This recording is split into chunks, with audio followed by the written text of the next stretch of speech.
Bonjour à tous. Dans cette vidéo, nous allons vous partager notre découverte de la Tesla Model Y. Quelles sont les réelles différences par rapport à la Model 3? Le coffre est-il vraiment spacieux? Nous allons tenter de répondre à ces questions et bien d'autres dans cette vidéo. Nous arrivons au Tesla Center de Nantes où on peut voir le parking rempli de Model 3 SR+. En effet, les livraisons du troisième trimestre ont commencé, ce qui doit donner un sacré travail au personnel. D'ailleurs, merci à eux de nous avoir gentiment accueillis. Sans plus attendre, entrons dans le véhicule. Au niveau de l'habitacle, la ressemblance avec la Model 3 est évidente. On retrouve le même volant, les mêmes portes, le même écran, la même console centrale, etc.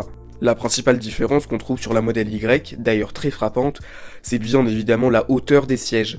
Ces derniers sont rehaussés par des supports absents sur la Model 3, ce qui permet aux passagers d'avoir les jambes quasiment parallèles au siège. On se sent presque assis sur un fauteuil de salon. À titre de comparaison, nous voici assis dans une Model 3. On peut observer une réelle différence. De même sur les places arrière, on est bien plus haut dans la Y que dans la 3. Selon moi, cette hauteur d'assise est plus appréciable à l'arrière qu'à l'avant, pour reposer et étendre les jambes, ce qu'on ne peut pas faire dans la Model 3.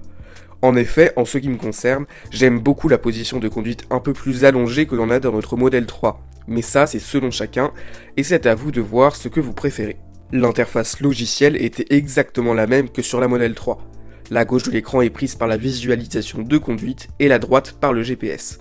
La console centrale est identique avec ses deux rangements, ses porte-gobelets et ses chargeurs à induction. Je m'attendais à avoir des rangements très profonds, mais ce sont finalement les mêmes que sur la Model 3. Ce n'est peut-être pas plus mal, sinon on aurait des espaces bien trop profonds pour être vraiment pratique et utilisable. La boîte à gants, que l'on ouvre via l'écran, est la même que celle de la Model 3. Cette image révèle parfaitement la différence de hauteur entre la Y et la 3. Cette porte est quasiment carrée, alors que la nôtre est clairement rectangulaire. La banquette arrière propose 5 vraies places avec la tant attendue Trapaski. Avec seulement quelques centimètres de plus que dans notre voiture, la place centrale semble bien plus large, c'est assez étonnant. On a aussi un immense accoudoir central. Mais tout ne peut pas être aussi beau. Sur les côtés, les lignes de la banquette sont moins harmonieuses car elles se coupent soudainement, ce qui ne donne pas la même sensation de qualité que dans la Model 3 où d'épais coussins encadrent la banquette. Les sièges arrière sont également plus fins et doivent donc, à l'usage, être un petit peu plus durs, j'imagine. Les appuis-têtes arrière sont réglables, contrairement à ceux avant qui restent attachés au siège. On peut rabattre individuellement chaque siège, mais je n'ai pas trouvé comment rabattre seulement la Trapaski. Il faut dire que nous sommes allés vite puisque nous étions un peu à la ramasse question timing. Toujours pour rester sur la banquette arrière, on peut la rabattre directement depuis le coffre grâce à des boutons, c'est bien pratique. Quelque chose de très sympathique, c'est ce toit panoramique intégral entièrement vitré car il n'y a aucune barre. Et laissez-moi vous dire que depuis l'arrière, quand vous roulerez de nuit, vous vous endormirez en quelques minutes en regardant les étoiles à travers cette magnifique vitre. Et enfin, le plus gros atout du véhicule selon moi, le coffre. Le véhicule dispose d'un rayon facilitant l'accès à ses affaires et qui est bien sûr plus pratique lorsqu'on veut transporter de grands objets. Et évidemment, c'est le top avec un chien ou 2 chiens et un lapin. On a de chaque côté du coffre des rangements particulièrement profonds. Un premier sous-coffre légèrement plus profond que celui de la Model 3 et encore un second sous-coffre où on va pouvoir ranger par exemple des câbles de recharge ou déposer quelques affaires que vous aurez forcément oublié de mettre dans la valise en partant en vacances. Tesla ne communique pas les capacités détaillées de stockage du coffre de la Model Y pour l'instant, mais rien qu'à l'œil, il est bien plus grand que celui de la Model 3. Lorsque les sièges sont rabattus, on monte à une capacité de 2100 litres.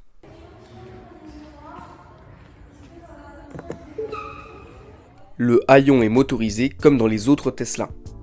Pour clôturer avec les coffres, le frunk est également beaucoup plus profond que dans la Model 3. Je vais maintenant rajouter 2 informations que j'ai oublié de filmer. Premièrement, les vitres arrière du véhicule sont teintées, on peut d'ailleurs le voir sur le site. Personnellement, je ne suis pas très fan des vitres teintées, mais cela dit, si elles sont teintées d'origine, c'est qu'il y a une raison et que cet ajout offre un confort supplémentaire. Deuxièmement, on a des bas de caisse et des garde-boue en plastique. De mon point de vue, c'est beaucoup moins joli que lorsqu'il n'y en a pas comme sur la Model 3, ça enlève une note de sportivité mais rajoute un côté SUV. Et nous qui fréquentons très régulièrement les parkings parisiens, comme la Model 3 est très basse, on frotte souvent le bas de caisse, ce qui provoque des égratignures comme ici. Avoir des renforts en plastique sera beaucoup plus sécurisant. De plus, ce problème sera certainement moins fréquent sur la modèle Y, dont la garde au sol est plus haut de 3 cm que la modèle 3. On en a fini avec la présentation. Passons à présent à un petit débrief sur les prix, l'autonomie, les avantages perçus, les inconvénients et enfin un avis personnel. La modèle Y est disponible en deux versions. La grande autonomie avec une autonomie de 507 km à partir de 59 990 €, c'est-à-dire 57 990 € avec le bonus écologique de 2000 € déduit. Et la version performance avec 480 km d'autonomie à 66 990 € qui ne bénéficiera pas du bonus écologique puisqu'elle dépasse la barre des 60 000.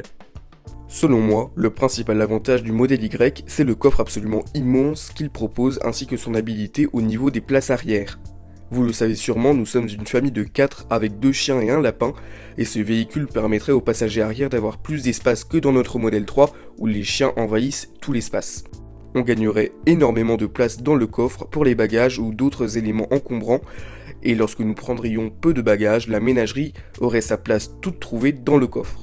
Vous allez me dire de mettre dans tous les cas les chiens dans le coffre et de faire une pile de bagages sur le côté, mais c'est ce qu'on faisait dans notre Mini Countryman et ce n'est pas la solution lorsqu'on part avec beaucoup d'affaires puisque les valises, même attachées, tombent sur les toutous, alors on va éviter. Un très gros défaut selon moi, c'est l'autonomie de 507 km, inférieure à la modèle 3. Ce n'est pas surprenant puisque le SUV est plus lourd et a forcément une aérodynamique moins performante. Aujourd'hui, une modèle 3 long range à 614 km d'autonomie et coûte pourtant 50 990 €, bonus écologique inclus.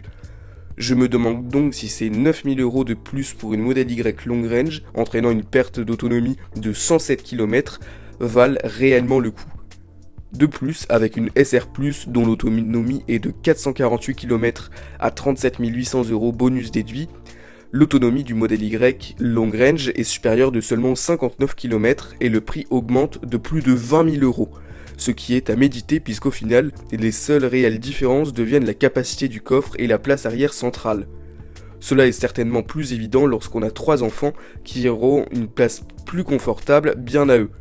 La modèle Y se veut donc une voiture plus familiale que la modèle 3, du fait de sa meilleure habilité, débat classique entre berline et SUV. Pour le moment, l'option n'est pas proposée en France, mais à terme, il sera sûrement possible d'opter pour une 3e rangée de sièges pour grimper jusqu'à 7 occupants. En ce qui nous concerne, avec les chiens, la question se pose lorsque nous changerons de voiture.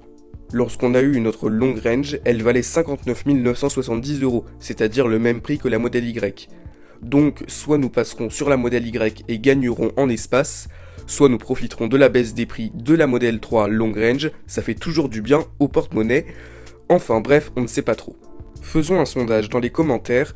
Et vous, quelle est votre préférence, la modèle 3 ou la modèle Y? Donnez votre avis, n'hésitez pas, commentez, débattez, ajoutez des différences auxquelles je n'ai pas pensé. C'est intéressant de partager nos points de vue, toujours bien sûr de manière constructive. Je ferai de vos retours, si j'en ai assez, une nouvelle vidéo. Conclusion, le modèle Y est un super véhicule, pratique, spacieux. Reste le choix à faire entre modèle 3 et modèle Y. Laquelle aura le plus de succès? Seul l'avenir y répondra.